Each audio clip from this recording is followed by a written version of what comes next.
Tell me about where you're from, where you grew up and your family.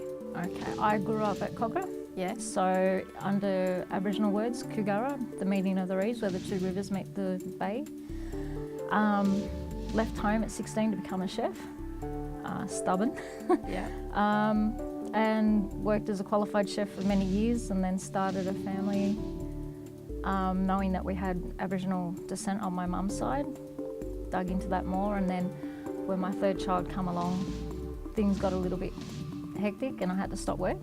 Yeah. He was born with jaw talipes, which is club feet, and then at 2 he was also diagnosed as being on the autism spectrum, so I had to stop the 16-hour days as a chef in the 5-star hotels around town. And that was sort of driving me a little bit nuts, so I started going to the gourmet markets selling native produce, being kangaroo red wine pies, emu sausage rolls, just to mix it up a bit. Wow. Bottle seed ice cream and Davison plum sorbet. So sourcing natural produce and just selling it and getting people's reactions, and one thing led to another, and ended up at the black markets and then doing earth ovens for Sydney City Council, and then people were like, do you do catering, do you do this? And ended up doing catering, drop-offs, incursions with schools where we go in and teach the kids how to use kangaroo mince to make a bolognese. Yeah. Like, just teaching them wattle seeds is a great spice. And we have spices and seeds that are ancient but that are coming back. And that's where my passion went from, and I'm just growing in 4 years and ready to take the next leap. Yeah. So tell me more about your family life growing up, first of all.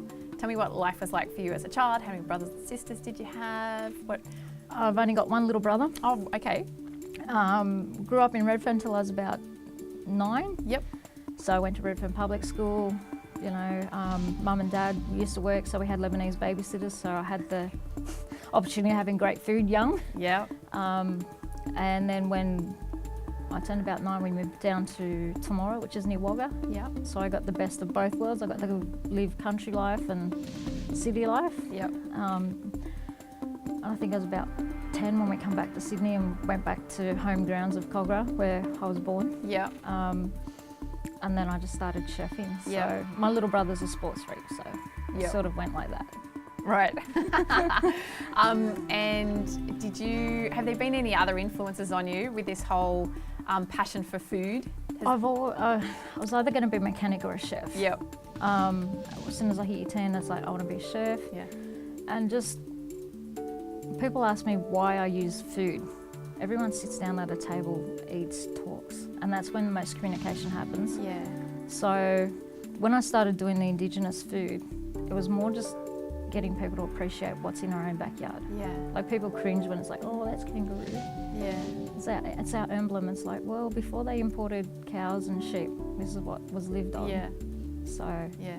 Now you're at this point, you said you're kind of ready to take the next step, and it sounds like there's a few good opportunities just buzzing around there. What is the next step? What's the plan next now? step in the next 2 years to have a actual cafe of our own. Yep. And work out Great. of there. Yeah. But I want to still be within Sydney because we do school incursions, we do drop-off functions. So Yeah. somewhere local within the Sydney, because I found within 50 minutes we can be in any direction. Yeah. Eventually my husband wants to work for me. What a man. Yeah. Yep. So yeah, that's our dream, to have Yeah. it where we can both work from Goanna Hut, supporting community Yeah. and building a business. Oh, brilliant. So it would be awesome as a 10-year plan to have a Goanna Hut in each capital. Yeah. Yeah. That's my little hidden Yeah. secret I haven't told hubby yet. Yeah. But yeah, no, 10 years would be awesome to have a Goanna Hut out of every city, because Wow. each state has its own variety of native Yeah, foods. yeah.